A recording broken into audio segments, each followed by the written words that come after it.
সকলোকে প্ৰেছতলত আৰু চৰিফা বৰুৱানে সকলোকে স্বাগতম জনাইছোঁ। আৰু আজি মই না ঈশ্বৰৰ কথা ক'বলৈ গৈ আছোঁ। আজি মেইন টপিকটো ল'ব গৈছোঁ মই না প্ৰাৰ্থনা। আমাৰ জীৱনত কেনেকৈ প্ৰাৰ্থনাশীল জীৱন থাকিব লাগে না, আমি ঈশ্বৰৰ লগত কেনেকৈ প্ৰাৰ্থনাত আমি লাগি থাকিব লাগে না। আমাৰ জীৱনত যদি আমি প্ৰাৰ্থনাত ঈশ্বৰৰ লগত লাগি নাথাকোঁ না, তেতিয়া ঈশ্বৰে আমাক কেতিয়াও আমাৰ কথাবোৰ নাজানিব না। আৰু আমি যদি ঈশ্বৰৰ লগত আমি প্ৰাৰ্থনাৰ যোগেদি আমি কথা নাপাতোঁ না, তেতিয়া ঈশ্বৰে আমাক না আমাৰ পৰা আঁতৰি থাকিব না। সেইকাৰণে আমি ঈশ্বৰৰ লগত যে সদায় ঈশ্বৰৰ লগত না কথা পাতিব লাগে।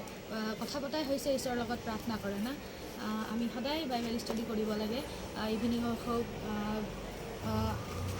মৰ্ণিঙত হওক না, আমি সকলো সময়ত না, যিটো সময়ত আমি টাইম পাওঁ না, সেইটো সময়ত আমি কি ঈশ্বৰৰ বাইবেল অধ্যয়ন কৰিব লাগে না। আৰু আমি ঈশ্বৰৰ বাক্যবিলাক আমি পঢ়িব লাগে না, ষ্টাডি কৰিব লাগে না। তেতিয়াই আমি ঈশ্বৰৰ কথাবিলাক জানিব পাৰিম না, আৰু তেওঁৰ কথাবোৰ বুজিব পাৰিম না।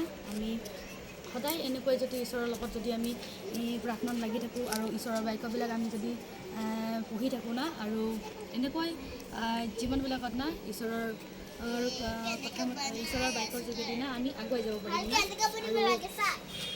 আৰু আমি যিবোৰ আমাৰ সপোনবিলাক আছে না, সেইবোৰো আমি ঈশ্বৰৰ আগত যদি আমি পূৰণ কৰোঁ না, সেইবোৰো ঈশ্বৰে কি কৈছে না দিব না আমাক। আৰু ঈশ্বৰে আমাক যিবোৰ আমাক নকৰা কামবিলাক না, সেইবোৰ আমাক কি কৈছে অদ্ভুত কাৰ্যবিলাক কৰাব না। সেইকাৰণে আমি সদায় ঈশ্বৰৰ লগত লাগি থাকিব লাগে না, আৰু প্ৰাৰ্থনাত লাগি থাকিব লাগে।